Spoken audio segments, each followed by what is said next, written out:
Imagine करो आप अपने पूरे फैमिली के साथ अपना बर्थडे सेलिब्रेट कर रहे हो अपने एक कमरे में। सब कोई खुश है, सब कुछ परफेक्ट चल रहा है, कोई गड़बड़ नहीं है। फुली इंजॉय कर रहे हो, अपना बर्थडे सेलिब्रेट कर रहे हो। अचानक आपका डोरबेल बजता है। आप वहाँ पे जाते हो, वहाँ पे कोई नहीं होता है।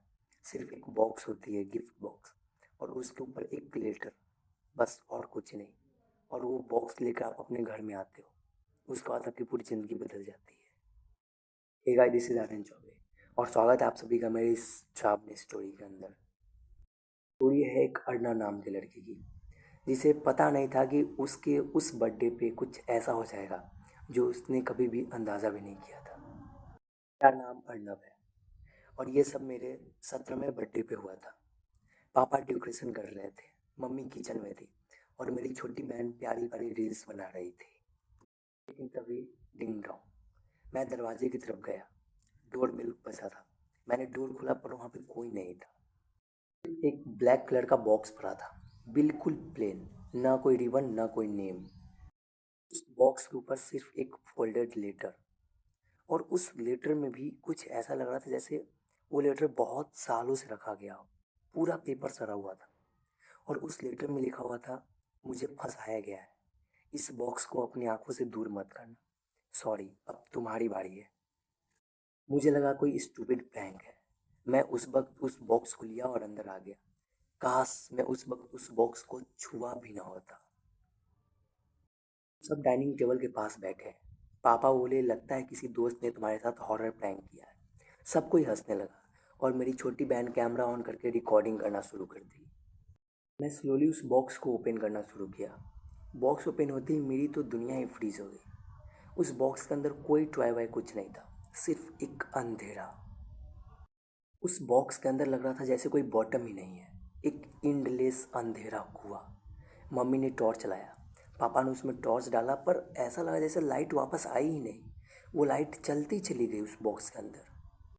रूम का तापमान अचानक ठंडा होने लगा और आई एम श्योर उस बॉक्स में से मैंने किसी की सांस सुनी थी, जैसे किसी वहाँ कोई वहाँ पे ब्रीथिंग कर रहा हो। बहुत डर गए। पापा ने बोला, अब इसे बाहर फेंकते हैं, इसका कोई काम नहीं है।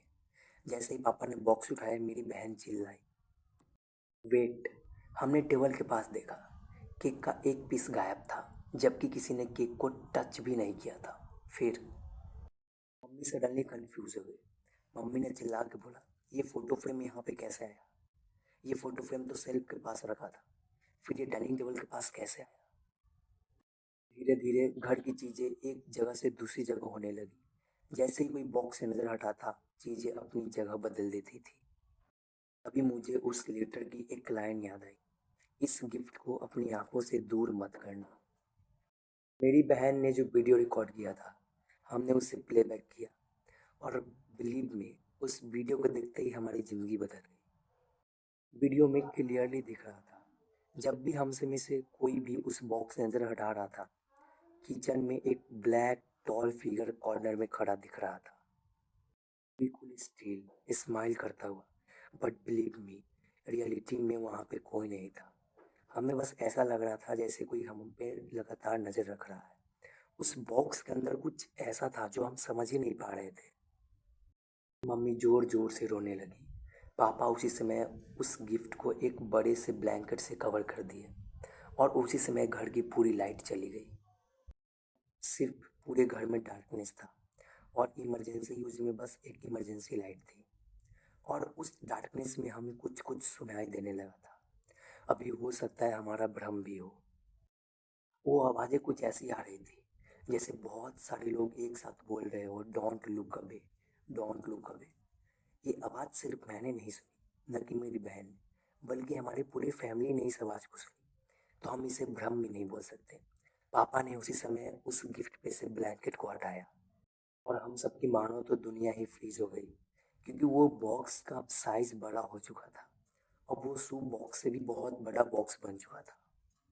टीवी के साइज का हो गया था और उसके अंदर का ब्लैक होल अब स्लोली मूव कर रहा था, जैसे कोई पानी हो। मैंने लेटर को दोबारा उठाया और दोबारा पढ़ा, बैक साइड करके, और इस बार कुछ दूसरा लिखा हुआ था।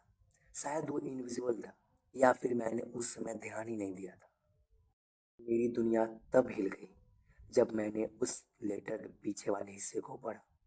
उस लेटर के पीछे वाले हिस्से में लिखा था, ये बॉक्स किसी की यादें को खा जाती है, ये बॉक्स किसी की दुनिया खा जाती है। जैसे ही इस बॉक्स पर से तुम्हारी नज़र हटेगी, ये किसी को अपने साथ ले जाएगी उस ब्लैक होल में। हम सब फ्रीज हो ही चुके थे। तभी मेरी बहन जोर से चिल्लाई और बोली, मम्मी कहाँ है? हम सब पीछे मुड़ के देखे। मम्मी का फ़ोन फ्लोर पे पड़ा हुआ था और मम्मी गायब थी, और उस फ़ोन में अभी भी रिकॉर्डिंग चल रहा था।